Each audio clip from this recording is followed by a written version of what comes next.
Welcome, everybody, to the Stageable State of the Stage podcast, where we discuss the future of the performing arts. My name is Benjamin Reed. I'm the founder and CEO of Stageable.com, and I am joined by a very special guest today, Kelly Burdick. Thank you for being here. Hi, Kelly. Hi, Benj. Happy to be here. It's so good to see you. Um, so you and I just had a nice little chat getting caught up. We used to work closely, but have been a few states apart for the last few years. So could you catch us up on your background and the most recent developments in your professional career? Sure. The shortest version is that I'm a theater kid. I've been performing professionally since I was 8, and then stepped into the administrative part of the theater world about halfway through college when I decided I never wanted to be on stage ever again. Um, and I had been working in the not-for-profit arts, mostly in New York City, for my career. I think my proudest accomplishment is being part of the team at the Classical Theater of Harlem to create Hmm. Uptown Shakespeare in the Park, which still lasts to this day. So I'm excited about that. Um, and then I took a little jaunt to Virginia to work at the American Shakespeare Center, where I met you, and and then returned to New York as my life kind of shifted and my focus shifted from the theater world into the plant world, which seems like a sharp detour, but I grew up in a pretty rural space. And I think, like a lot of people, the pandemic kind of makes you stop and take stock of who you are and where you're headed. And I needed to get out of the office and back to the land, I guess, for lack of a better way of saying that. But now I am working on a new venture with two partners. We founded it's an organic farm and a retreat house that's focused on the creative community. And we grow vegetables and we grow connections between people. And we have an apothecary that is focused specifically on people who work in the creative arts, regardless of what your job is. Um, Administrators need plants too. Um, yeah, and that's what I've been doing. That is so cool. So you've got like the cultivation of the plant life and then the cultivation of the creative life happening side by side. That's right. I used to cultivate donors. Now I cultivate carrots. So which one is easier? Carrots. Yeah, I would imagine By so. far. Yeah. Um, and then, so what types of artists have you had so far? Can you give just kind of some examples of people who have passed through? And are they involved in the farming aspect, or is it more just a retreat where this is happening also? Sure. So the place I'm on, which is called Ryder Farm, it's in Brewster, New York. It's about an hour and a half north of the city. Um, there had been a not-for-profit on artist residency program on this property that I was working for, and that closed last year. And so we kind of picked up where that company left off. We left the board behind. We're a for-profit entity, um, and doing everything fee for service. So the playwright or the artists that we've had here are mainly historically have been playwrights. I think Hmm. because they're a little bit easier to travel. It's just you and a laptop or you and a notebook. But there have been artists of all kinds here, visual artists, mostly performing artists, and a lot of administrative groups come here as well. They come to do either, artistic planning or organizational planning, or sometimes just to rest, which we think is important. We think that counts as work, resting. So, for example, in a couple weeks, we have an activist theater group that's coming to do. They have a few. They have like a fellowship program, so their fellows are coming to get to know each other here and do their work, try some things out. And then in May, we have a poetry organization that's coming to do their annual staff retreat, Cool. et cetera, et cetera, et cetera. Yeah, Yeah. we had a baker here a couple weeks ago who was an arts administrator turned baker who made like possibly the finest cookie I've ever had in my life. Hmm. So, It yeah, it makes me think of just I find collaboration to be one of the greatest things that I learned in my process as an actor and as an artist. And Um, I continue to learn its value as I have moved into the business world. And it seems like your retreat is ripe for making connections and new collaborations that wouldn't have existed without this kind of space. Um, Totally. Yeah. yeah. Yeah. So that, And that happens among the people that stay here because it's a house. There are 5 bedrooms and there are some shared bathrooms. There's a beautiful, like, long dining room table. We sit down and eat together a lot. And you have people that I have seen, like, artistic collaborations that started here kind of blossom elsewhere. And I think there's also, and this is going to sound a little woo-woo, this is as woo-woo as I get, but there's also, I think there's something about being here and being surrounded by the like indifference of the plants that makes you collaborate with yourself in a different way. mm, Like, the plants just really don't care about many, many things. Like, they don't care how you feel. They don't care how much money you have. They don't care if you think you're failing in your process right at this exact moment. They don't care if you just want a Tony. Like, they really don't care. They're just going to keep growing because it's what they do. And there's something about being in that space that changes your perspective about yourself. yep. She said, surrounded by Monstera. Well, it's interesting. It made me think of we own a wine and beer bar, and we specifically focus on natural, organic, and biodynamic wines. And if you want to talk about woo woo and go all the way down the like biodynamic route, I mean, it can get pretty intense. And like people who believe that the wine, is alive, which it is, and in the bottle, and that it's still being affected by the positions of the moon, and it's literally changing over time as it's sitting on your shelf. So it might taste different to you on Tuesday than it does next Wednesday, drinking the same bottle. Sure. And then you have to, I mean, I'm on board with that. And I think you also then have to consider, like, what is going on in your emotional life that's impacting your body systems, that's changing how you're experiencing that wine on your palate. So, Mm-hmm. like, you, the moon, the wine, the shelf are all in collaboration. Yeah. Yeah, absolutely. See, bringing it right back to collaboration. I love that. So I'm super interested to hear about your transition from a nonprofit sector into a for-profit business. What's been the biggest difference for you so far? Oh man, many differences. There is I mean, the main difference, we don't have a board of directors. So there isn't me and my 2 partners. There isn't anyone over our heads making decisions that we can't change, um, which is, I think, a good thing for us. There's also, on the other side, there's like a safety net that's sort of lost. We are going to make it on our own steam. And we are doing that with 2 industries that are traditionally, or three, really the kind of confluence of 3 industries that are not traditionally known for their high margins. Being a farmer is probably only slightly harder than being an actor, I would say. Trying to make your living on from carrot to carrot.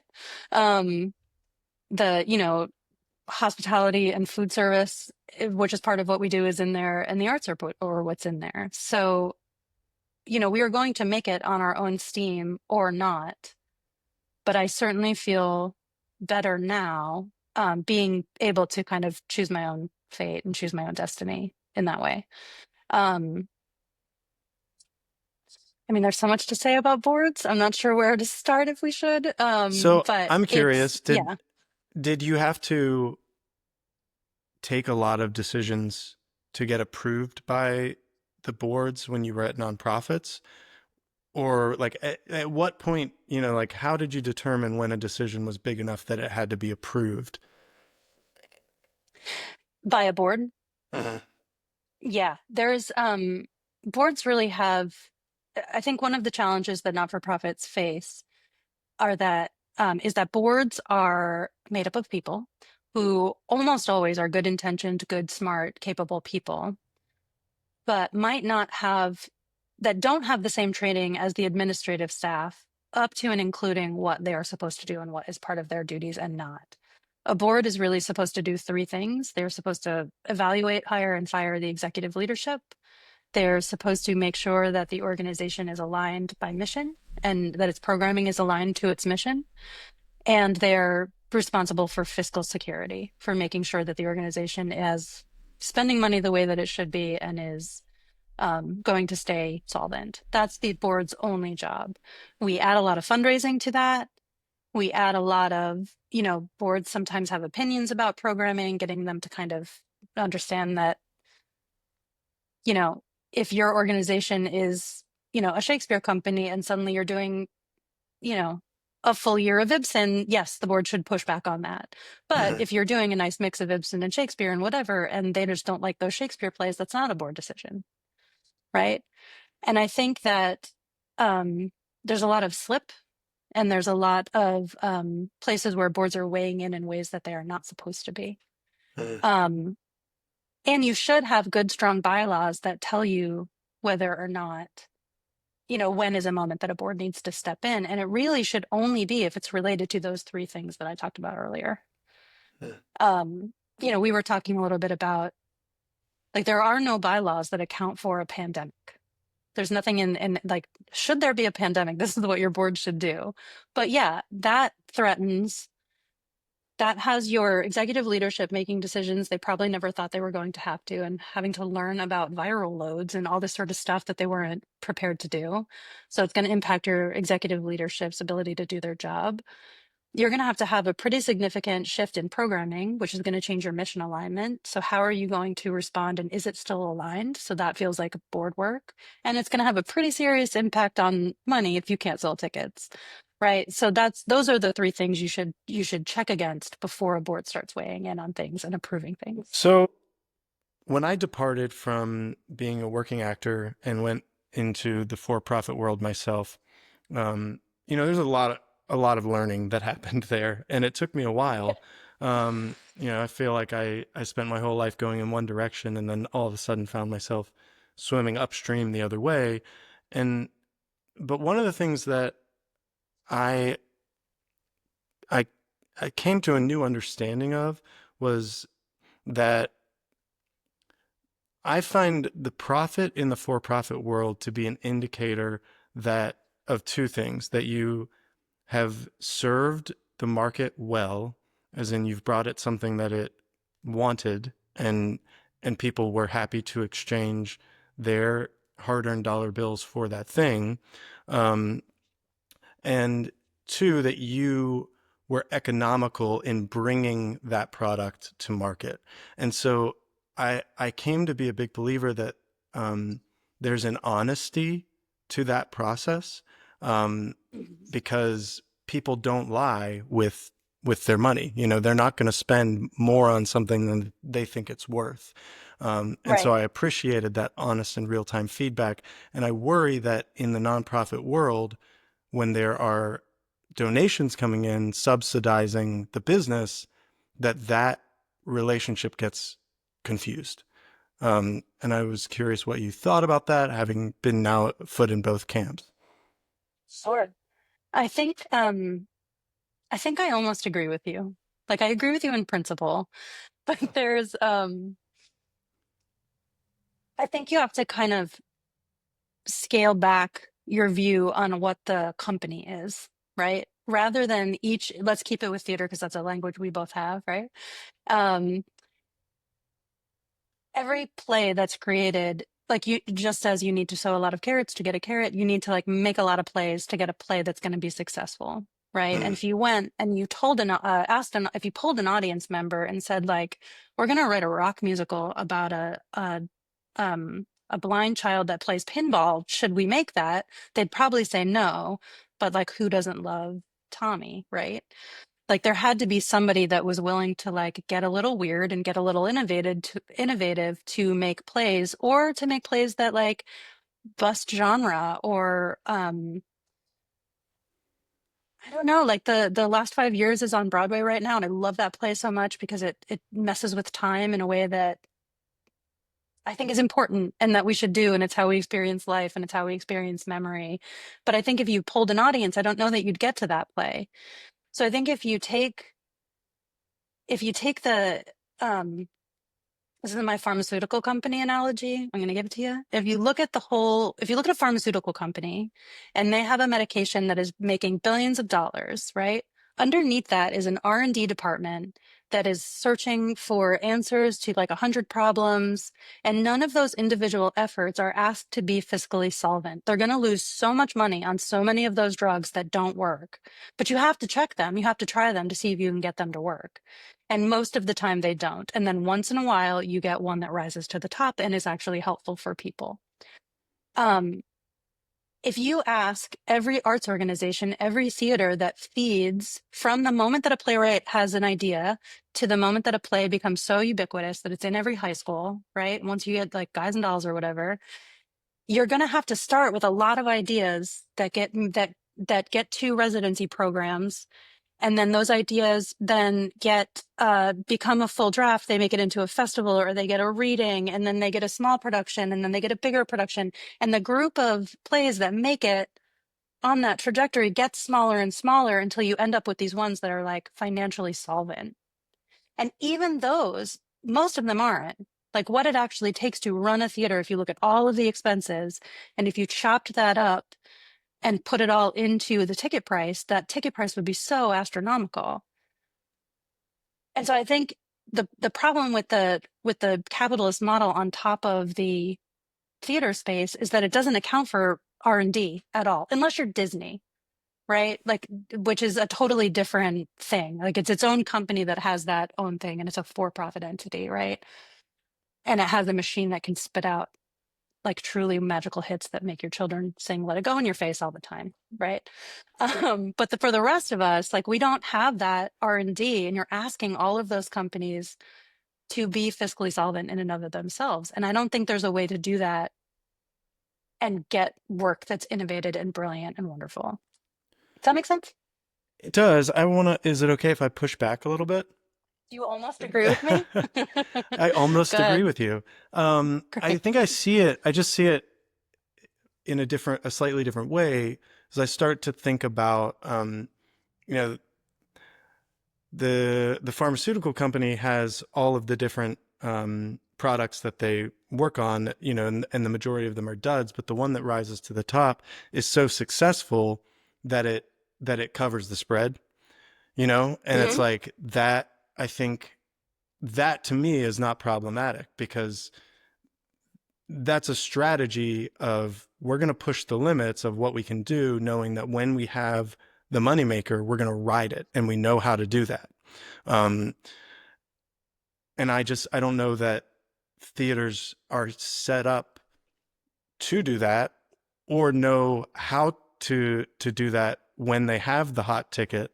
It's like you'll have a successful show, and then it will, like, I feel like theaters barely do any extended runs anymore. So when they have the hot hand, they're just running it based on the plans that they made at the beginning of the year. Right.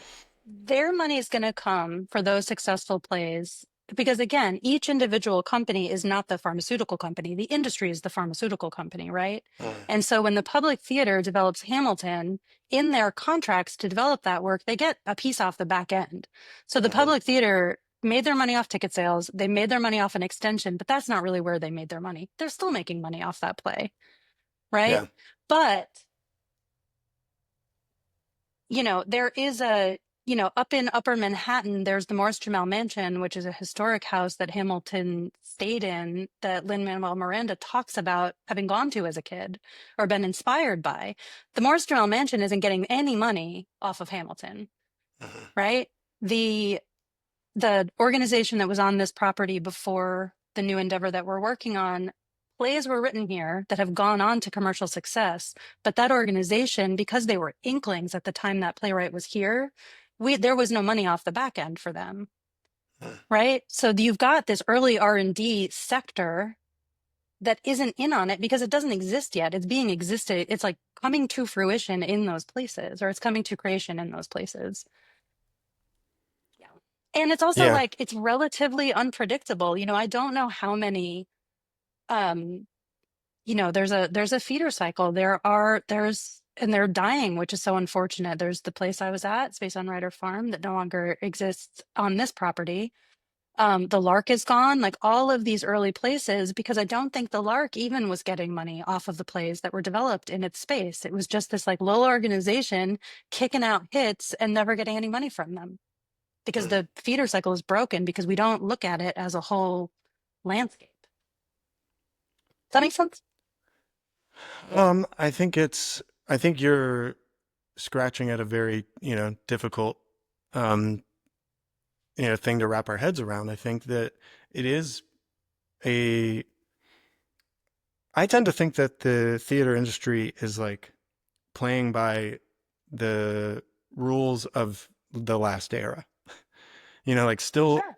insisting that we're gonna do it the way we've always done it, and you know, but reality is not aligning with that, and that leads me to my next question for you, which is I kind of view donations as problematic. I definitely view donations that are uh, treated the same as earned revenue as problematic, in that what happens when the donations aren't there in the next year.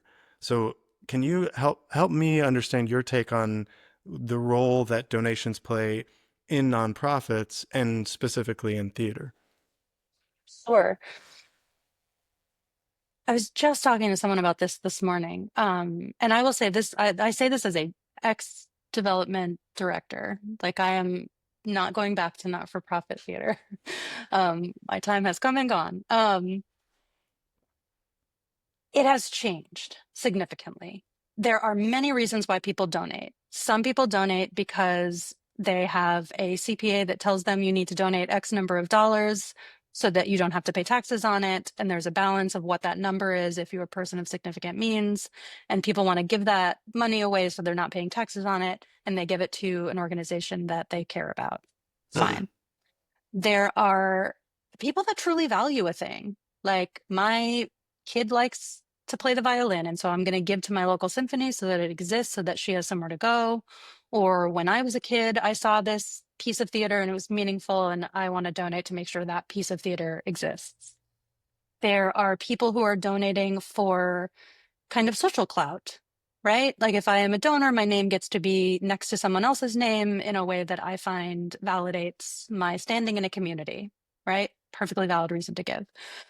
Um, Corporate giving used to be philanthropic, and now those dollars are coming out of marketing budgets. And so that's about eyes on logos and public opinion. Like if you see anytime there's like an oil spill, watch what happens to money in the arts. Mm. Suddenly that, like those are, Altria, which used to be Philip Morris, had a bad reputation, changed its name, got a fancy logo, and started donating tons of money to the arts, right? Because they wanted to be associated, which like, sure, take it or don't. It's up to you. um, but now none of that, like the Ford Foundation was and still is one of the few corporate foundations that started as corporate true philanthropy and is still true philanthropy. Most of that kind of doesn't exist anymore. I've entirely lost my train of thought. Sorry. I think the problem we have now is that the the money is getting so scarce and it's so competitive that and there is a kind of donor cultivation and donor stewardship that is such a high bar to try to cross. Like you have donors that are giving kind of at a time when things were a little bit more flush. And so throwing a gala was something that you did because it was kind of a fun party to have, and it made people feel like they were part of a community that they wanted to be in, and they got access to artists and they got to see a special thing and all that sort of stuff.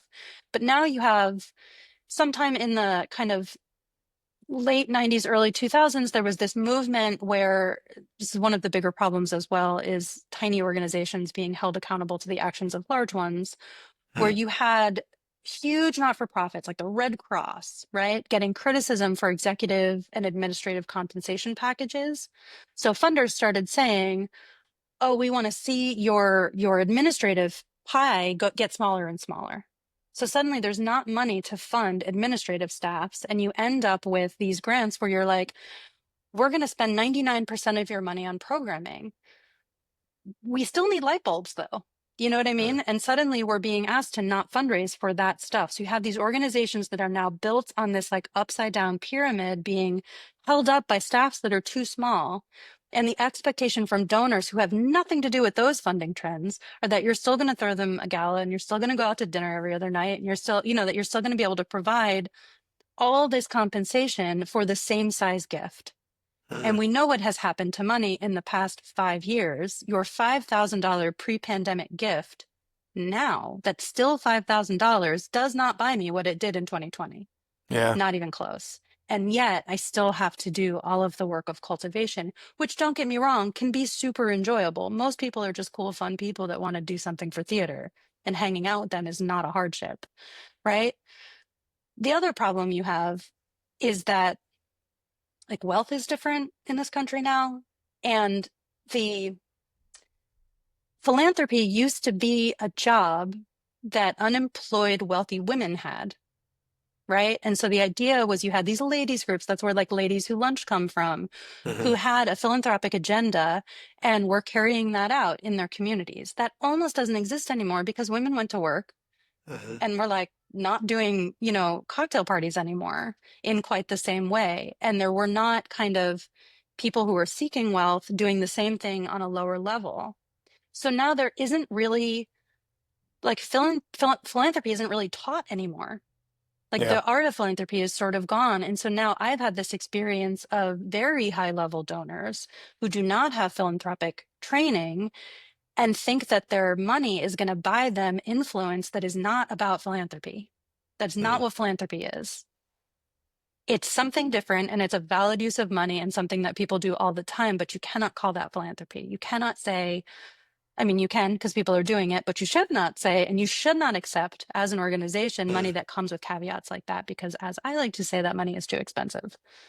And you should Mm. not be paying for that money with your reputation or your institutional voice or your artistic voice. So how do we fix it? Rant over. How do we fix it?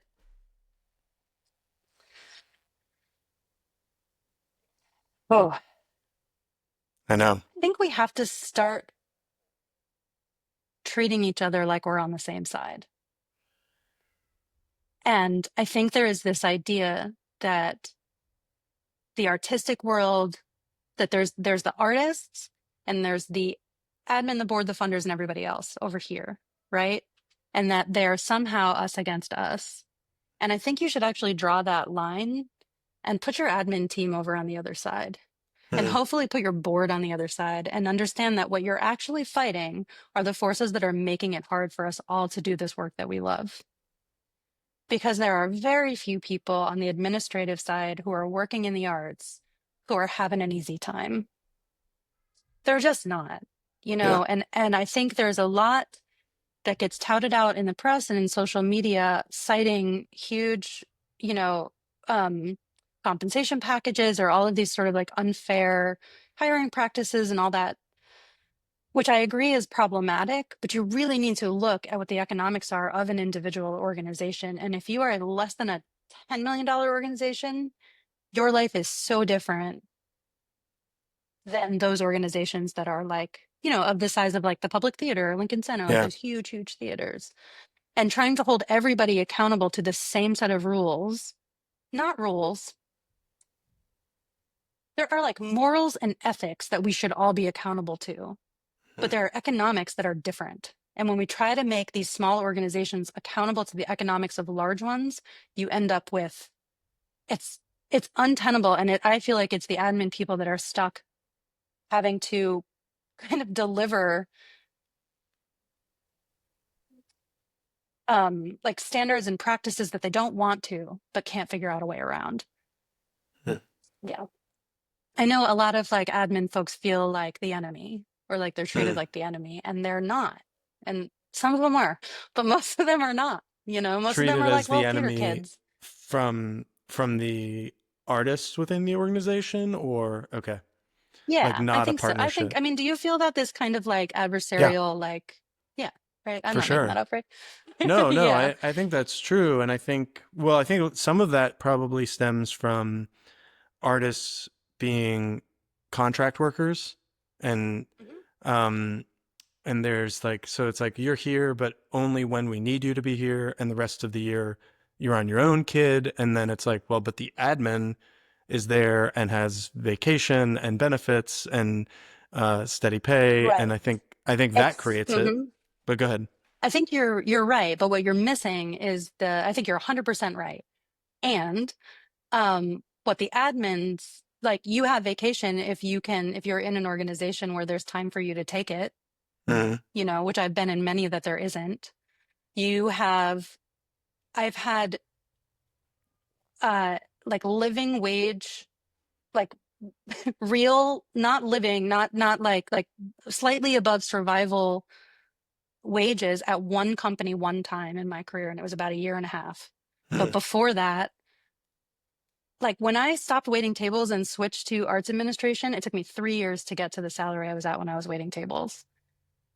And a steady paycheck is great. I'm not saying it's not, but what that buys you, what organizations think that buys them, and what boards expect, what donors expect, what everybody expects is 24/7 access. mm. And yeah, sure, we have health insurance, but can I afford to use my health insurance? Right. Yeah, This is that's why I studied definitely, plant medicine and became an apothecary, I mean, right? that's It's to definitely treat not myself. okay, right? Like it's not Yeah, like okay. And nobody's like very few people are winning in the same way that like there are some actors that are flush, right? yeah, But there are many, many, many, many, many, many more that are not. And it's the same with administrators that like there are very few of us that are actually thriving. yeah, yeah. I do feel like that means that we've got to break down the barrier somehow, between those people. I mean, we need to, it's like I want to go in and I wish that I could look at the budgets. It's like you can look at the tax returns, but they don't give you that much information. Like what I would really love to Yeah, see is where's the money flowing? If you've got a sure. $5 million a year theater, how much is being spent on, uh, you know, either core staff versus how much is being spent on, the productions versus how much is being spent on contract work, and try to start to suss out, is there a better way of cutting up this cake? As an entrepreneur, I'm still learning the lesson that your A players pay for themselves. Like hiring great people is not an expense of your business. It's you're bringing on an asset who's going to help you to earn more money down the line. And I think getting that thinking into nonprofit is the next step. Um, and I think having In a terms of like mix. staff retention, or what do you mean? Yeah, I mean, you get what you pay for, and so if you're trying to hire administrative staff at 40K a year because you're a little low budget theater, that's only you're only going to get a 40K applicant, which is not to say that those people are not valuable. They most certainly are, but the people who have figured out how to earn and deserve a 60 or 70K are going to go and work somewhere else where they're getting the value in return that they're bringing.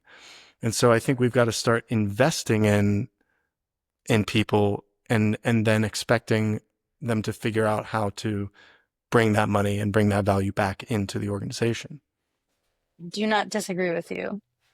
I think that if I were a funder, like if I had a foundation behind me, I would just do capacity building. That's all I would fund.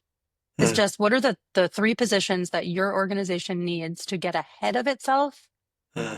on revenue generation, right? Like I used to work at the Upper Manhattan Empowerment Zone, which did that kind of funding for organizations in Washington Heights, Inwood, and Harlem. And that's how I came to know the Classical Theater of Harlem and to work there. And that there was a grant, it was government backed, so we'll see what happens there. But those were all capacity building grants, and it funded that organization at the time had no paid staff, and it funded a development director, a managing director, and a little bit of other kind of infrastructure stuff, I believe. And that kind of funding is like you get the full amount that you need in the first year, and then it drops down in the second, and it drops down in the third. And you start replacing it with what those people are able to do. Like the organization starts replacing it.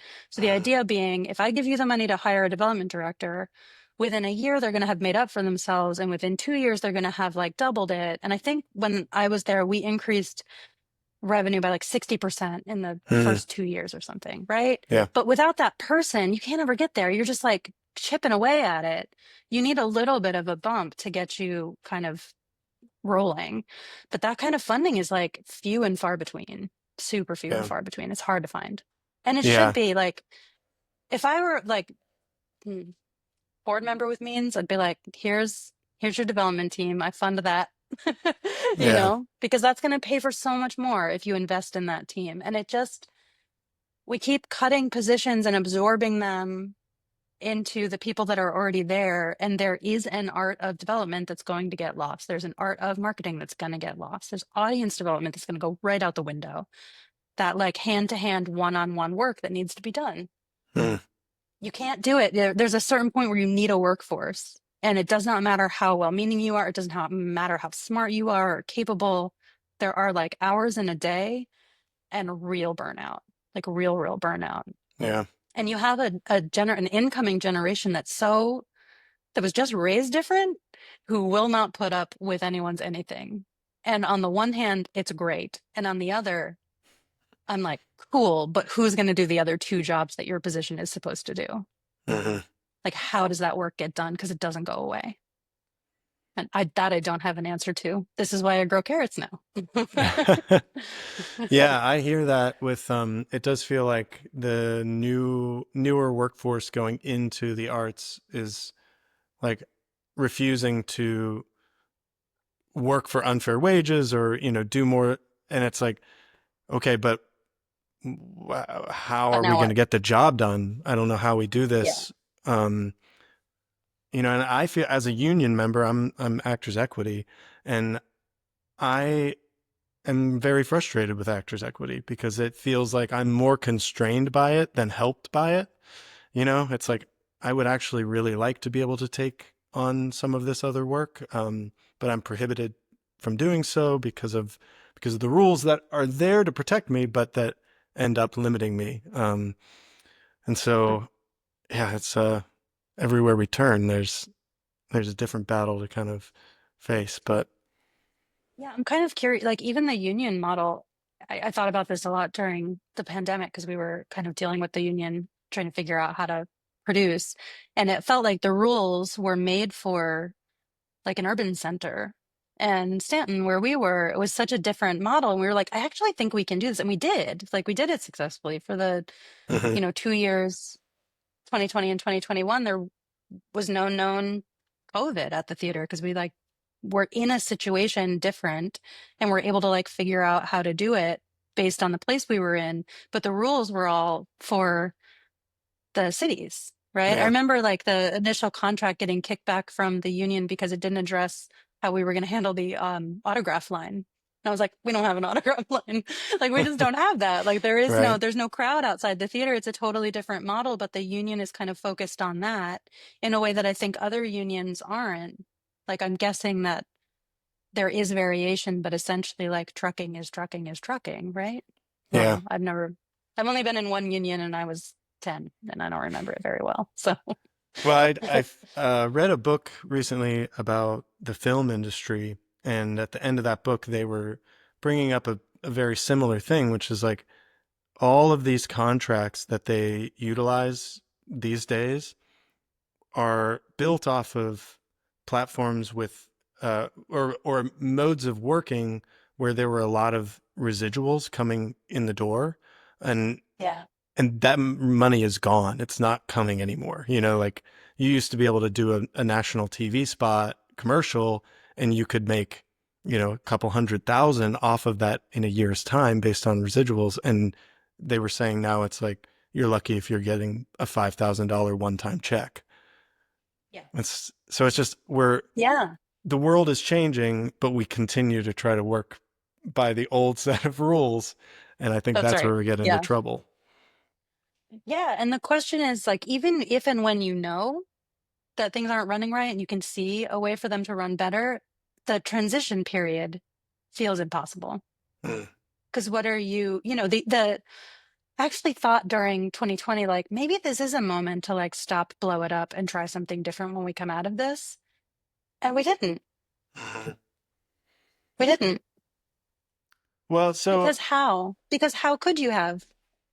yeah, Because you still have a mortgage on your theater and you still have, contracts that need to be paid out and you still have, all of the need for the money part didn't go away.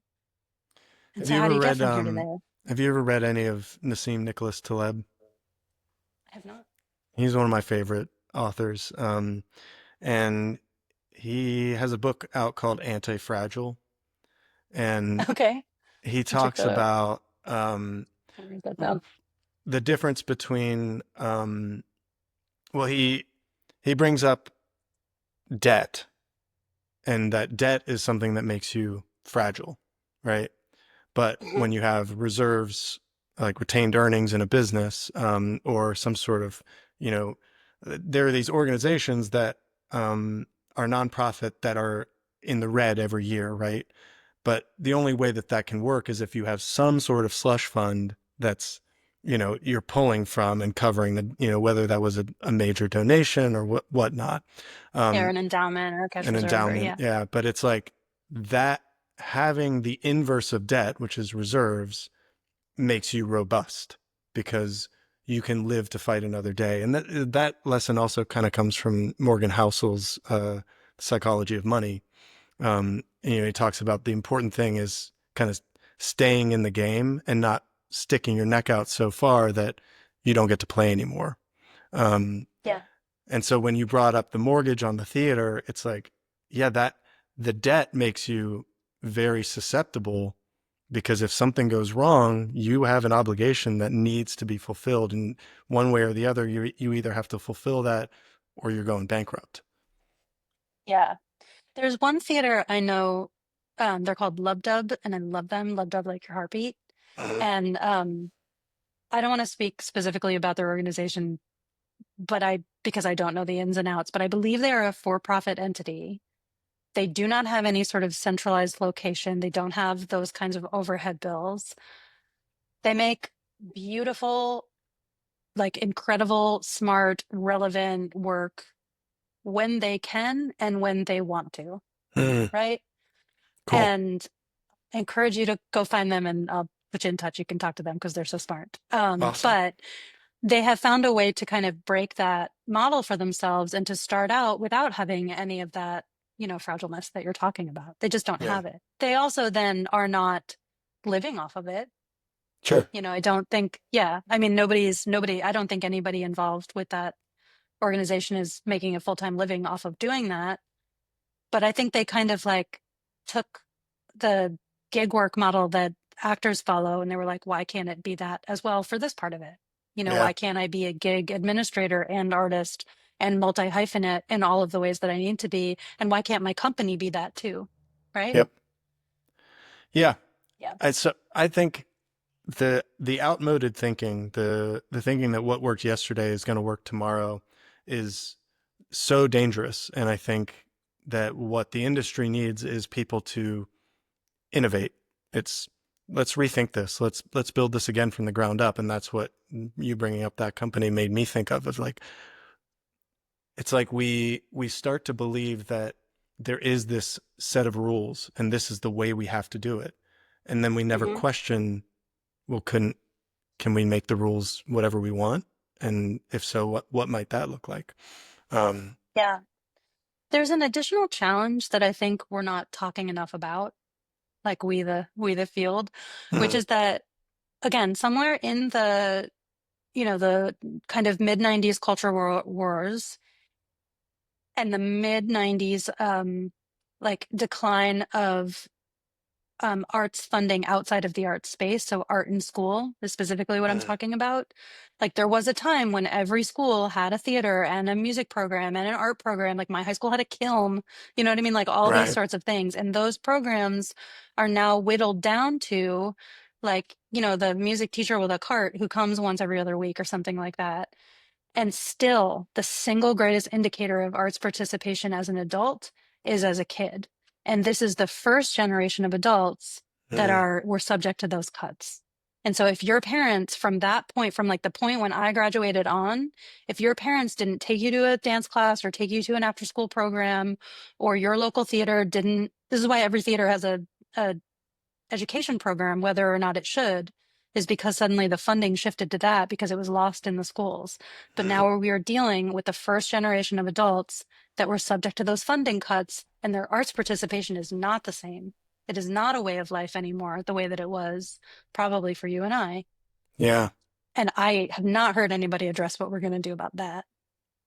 But still, live performance is a thing that people value. Like every huge podcast is like marked by hugeness the moment it has a live show that sells out. Like people still want to be in a room together. Yeah. We just have to figure out how to get them into the rooms that we want we want them to be in because we know they're going to love it when they get there. Because they Yeah. do over and over again, right? Right. Yeah. I'm not going to solve that one. Yeah, I think it's a longer conversation than we have time for even today, but this has Okay. been so much fun, Kelly. I really, really enjoy getting to dig into the business side of things, the structural side of things, and you were a lot of fun to bounce ideas off of, and I really appreciate your perspective. And I'm just so excited for the work that you're doing, and I hope that I get to come out and visit sometime soon. Can you drop I think you should. how people can find you? Sure. Our new company is called Rider Farm by RE Endeavors, and we are at reendeavors.com. And we're on Excellent. kind of barely on Instagram right now, but we're on Instagram and you can find us on the website. That is Come on down. You excellent. can get some carrots or you can stay in this beautiful house and we'll give you the time that you need to like find yourself and reconnect with yourself and Cool. collaborate with yourself. How far are you from NYC? We are about 90 minutes. You can take the Metro North train to get up here, and it's like less than 10 minutes from the train station. We'll even pick you up. Very cool. Very cool. Well, Great. every time I do one of these, I think, "Ooh, I've got all these ideas for how we might be able to collaborate." So I'm gonna let those marinate a little bit, and you and I should touch base soon. But thank you so much for I being a love that. guest on the show. This has been lovely. Thank you. And thank you for doing this. I think it's important for people to have a place to say the stuff you can't really say in a lot of the rooms that we're in. So I appreciate that. Well, I'm very happy to serve in any way I can, and I'm excited to have more of these conversations, and hopefully we'll stumble across just the right thing to move us forward. I love it. Thank you. All right. Thanks, Kelly.